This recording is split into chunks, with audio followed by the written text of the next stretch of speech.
Hi everyone, this is Sandeep Anand. Disruption is an inevitable trend in the world of capitalism. We have seen industries after industries getting displaced and disrupted, especially even more pronounced and accelerated in the last couple of decades with technology. But it's usually not the incumbents or the market leaders who's going to disrupt that industry. It's because of the obvious complacency nature that these businesses have been running over decades and enjoying a nature of monopoly. And it's usually a third player, completely unheard of, comes and displaces that industry completely. Whether you take Kodak that got thrown off in the photography world, whether you take Nokia and BlackBerry that got displaced in the mobile world, whether you take the brick and mortar retail giants that got displaced by Alibaba and Amazon, you take PayPal and Square that took away the payments market share from the banking, traditional banks. Similar is the case currently happening with electric vehicles, where Tesla and NIO were completely unheard of until last decade and is disrupting and displacing the giants like GM, Toyota, and Ford. If there is one industry that's untouched in the last half a century, that's a credit card industry. Now, that industry is an oligopolistic nature where only four or five players have been ruling the roast. Every financial transaction has to be paid through a fees to this interchange and associations. And there has been not a new player in the last couple of decades, and there will not be. So, the only way forward is to disrupt that industry completely. There's a new trend that is doing that. It's called BNPL, buy now, pay later. You must be wondering, this installment and buy now, pay later has been existing since last century. What's new in that and how is it gonna displace the credit card industry? Now, here is my thesis on that. Take a look. So this is a presentation which talks about the buy now, pay later BNPL revolution and how it is tagging along with the e-commerce retail network to create that powerful, potent disruption. Now, there are these are basically fintech firms that offers consumers a buy now, pay later alternative. Now, there are these are if you look at it, they're just simple installment loans using proprietary algorithms. So when you go to checkout on a retail store or at point of sale or online, these guys gives a credit that is required to buy now, and you pay later in a slew of like three or four installment services. Now, it's especially useful for folks who don't have an extensive credit history yet, or they don't have a credit card and they don't, or they have the fear of, having high credit card debt. And borrowers can pay over installment time. Most of these firms don't charge hefty interest fees like credit cards do. In fact, they don't charge any interest rates, most of these firms, except Affirm. And, their charges, yeah, even if they charge interest rate, they are at simple interest, not compounded interest like credit card industry. Now, the interesting factor here is that this trend started in Australia, and it's deeply entrenched in Australia rather. Over 10% of Australians use buy now pay later service, 10% of population. And according to Roy Morgan's June 2020 digital payments report, it says that over 12.3 million Australians, that's 60 percentage approximately of the population, are aware of BNPL services. That's a staggering number. Now, who are these players? I put on the right side. QuadPay is one of them. Zip is one of them. Klarna, majorly in Europe, is one of them. Afterpay, majorly it's Australian. It's one of them. And finally, you have Affirm, which is going to debut in public markets, doing its IPO in next few days. Now, the interesting factor is Affirm has recently got a tie-up with Shopify. Shopify, in fact, holds around 5% of stake in Affirm, and it's a very brilliant strategic investments that Shopify did, or rather the partnership that Shopify did. And this is what I'm talking about. Every big retail giants will come and now start partnering with any of these players, or they might buy out these players because these guys have the wherewithal of handling the collections and all of that sort of thing. So these could be potential buyout opportunities also. Now let's understand why this combination of BNPL plus e-commerce is so powerful. It's a win-win proposition. Now, here is the gross margin analysis of Shopify that I had done few couple of months back. And at that point of time, I've just taken the same snapshot view of the PPT I had prepared earlier. And you could see, the Shopify's gross margin profile. It was around 55.2 percentage in 2015. And it has been decreasing, and it has come down to 54.9 percentage in 2019, and even lower in this year. Now, what is the driving factor for this deal for Shopify? If you remember that video, I had mentioned about the cost of revenues. When you really break down the cost of revenues for Shopify, Shopify has basically two models: the subscription model and the merchant solutions. Subscription is simple. If you host a shop on their platform, you pay a yearly or monthly subscription fees. And merchant solutions are all the ancillaries and adjunct services they provide to the merchants to do like payments and logistics and many other things. Now, the interesting factor here is if you notice the payment processing and interchange fees related to Shopify payment has been significantly increasing. I mean, it is like almost 3 to 4% more than that, in fact, in terms of what they have to pay. And merchant solutions form 60% of revenue with just 38% margins due to the third party associated with providing payment processing services. And subscription solutions don't have that charge. It is forms only 40% of revenues currently. It was the other way. Shopify had higher subscription revenue, solutions revenue in the starting, but in the last 1 year, you're seeing a trend reversal that merchant solutions has become almost 60% of their revenue. And the problem with merchant solutions revenue share increasing as part of the revenue pie is they are low margin business. They just have 38% margins. And subscription solutions really have high margins, gross margins. It's almost 80%. So there is a staggering difference between these two. And as merchant solutions revenue share increases, their gross margins are going down because the single most factor that is causing that is the payment processing and interchange fee for the Shopify Pay. Now, I had mentioned at that time this alert, and the our solution or the circumvention could be looking at negotiating with the payment processors and associations about the fees they are paying, but which is a humongous task, and nobody's going to budge on that. Instead, Shopify came up with this brilliant alternative. What they did is they took a 5% stake in Affirm. They partnered with Affirm. They offered all the merchants that they have on the platform and the customers to Affirm for enabling this pay buy now pay later. So for Affirm, it's a winning proposition. Shopify is another winning proposition because they might pay some amount to Affirm, and they can balance on that, the fee that they're not going to pay to the interchange. And this is where I'm talking about, slowly the credit cards will not become relevant anymore in these kind of networks. And Shopify is big. Amazon could do one like this, and Alibaba could do one like it's already having Alipay. So what's happening here is the disruption in the credit card industry.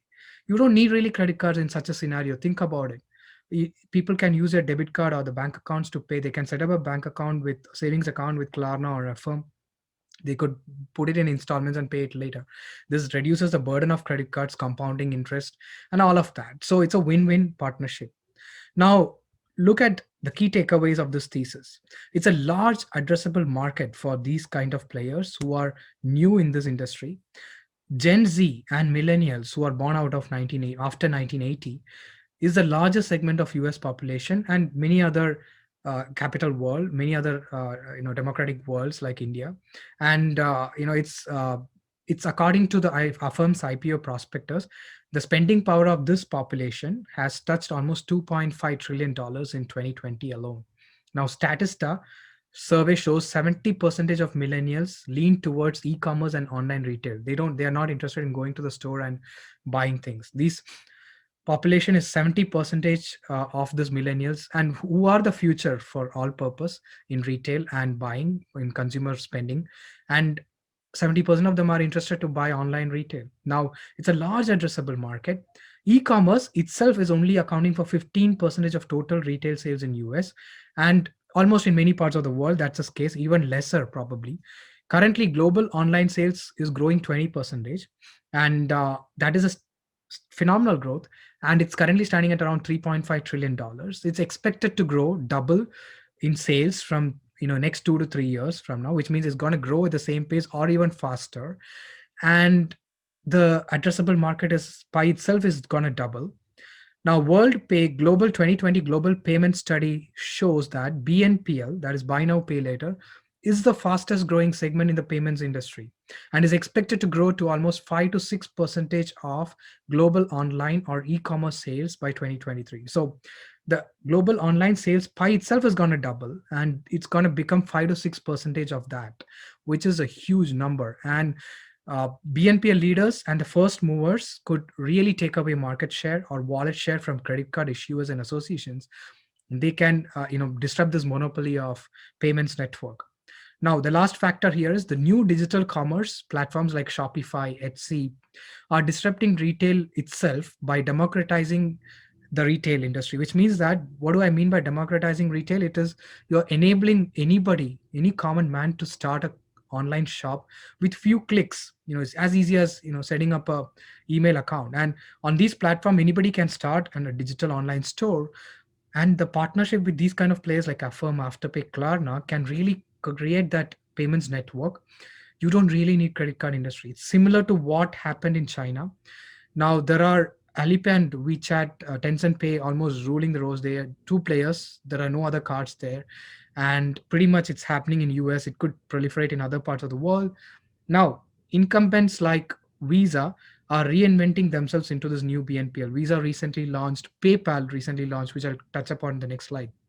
Now, what is a key risk to my hypothesis? It's many new players coming in, many new BNPL players coming in, because there is not much of the entry barriers in terms of putting up this kind of a payment solution, and many players can come in, but and can have an impact to the pricing power of these players with these retailers. Now, because for example, if you take Afterpay, 80% of revenue comes from the retailers share. They are paying, retailers are paying for 4%, 3% to these BNPL players for getting the consumers. It's a channel, so that could be at risk because the pricing power can really disrupt many players. But still, there'll be winners, the first movers who has a partnership. Shopify could buy out a firm. So many other potential scenarios are possible here. Now, let us get into a quick 30 seconds, 1 minute snapshot on each of these players. Afterpay, again, founders Anthony and Nick Molnar. It's an Australian fintech company. It's almost having $27 billion market cap with almost revenues of $400 million, growing at 80%, 90%, and as I said, 80% of Afterpay's revenue comes from retailers. 20% comes from late payment fee. They don't charge any interest rate. That's interesting. They don't have any other hidden fees. The only fees they charge is a late payment fee if they don't honor the commitment of that installment services by customers. Key retail partners, you have Gap, Skechers, DFW. All they are expanding they are expanding big in US and Europe too. Now they are listed in Australian exchange and they have an ADR in US. Now, the next firm is Affirm. It's going to do IPO next couple of days. Huge expectations from this company. Its founder is PayPal's co-founder, Max Levchin. It is part of CNBC Disruptor 50 in 2020.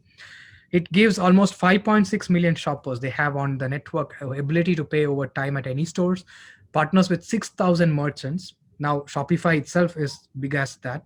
For Affirm, repayment options span from 0 to 48 months. There are no late prepayment fee or annual fee. Now, they will be 30% of their revenue is from one player, that's Peloton. So another way to play Peloton's boom. Good for people who has a credit score. Now, Affirm will hit public markets. As I said, it will be valued at roughly around $10 billion with $500 million revenues growing almost at 90 to 100%. Retail partners, Shopify, Warby Parker, Wayfair, Real, Peloton, all of them. Now, they adopted a change in strategy. They formed a retail network with Shopify, which is a powerful combination, not reiterating that. So, they are not charging that interest fee on Shopify network. So that's an exclusivity they are giving to Shopify and ShopPay. So that's interesting. Klarna, another fintech company here. Again, three founders, Sebastian, Nicholas, and Victor Jacobson. You have Klarna is a Swedish bank, Sweden-based, and provides online financial services such as payments. They have many other gamut of services, including online storefronts and direct payments. Now, core business is now BNPL. It's offered to 90 million shoppers. And just 9 out of that 10%, that is 9 million shoppers are in US. So they are making it big in US as well. Partnered with 200,000 roughly fee paying retailers. So it's much bigger, 200K retailers they are partnered with. This is what I'm talking about. It's a powerful combination. They are forming this network with the retailers. It's a win-win for retailers as well as for these guys. Now, even for customers, because they're getting rid of the credit card, humongous pay, compounding interest and all of that. And with Klarna, the repayment is over 6 weeks. They don't charge any fees or interest, just like Afterpay. They have a private market valuation of $10 billion. It's not listed. with again roughly the same $500 million revenue. So very small micro segment. I mean, it is not even big. And they have partners like Farfetch, Expedia, Nike, H&M, all big retail giants, and 200,000 retailers. So we can't list them all here. Now, as I said, interesting factor, PayPal is reinventing. They just formed a pay in 4 service, installment payment service, where merchants can provide customers similar offer and without extra fees. Now, why not PayPal can make it big? I think PayPal has does not have a great history to partner with these kind of retailers, and they themselves are so big. I'm not sure if they'll be able to partner in create that retail network. It might stand on its own itself is big and offer its PayPal's customer base, which is super large, the services. Visa has reinvented. They unveiled an installment payment capabilities, partnering with clients around the world. Now, many others, Mastercard could do this, Amex could do this. So it's gonna they're gonna reinvent. But I think small size will enable these first movers like Affirm, Afterpay to form that network with retail, which others might not be able to because of their sheer size and non-negotiating power. So that brings to the end. I thought I'd bring this major disruption happening in credit cards and payments industry. Hope this was helpful. Thanks for staying with me till now.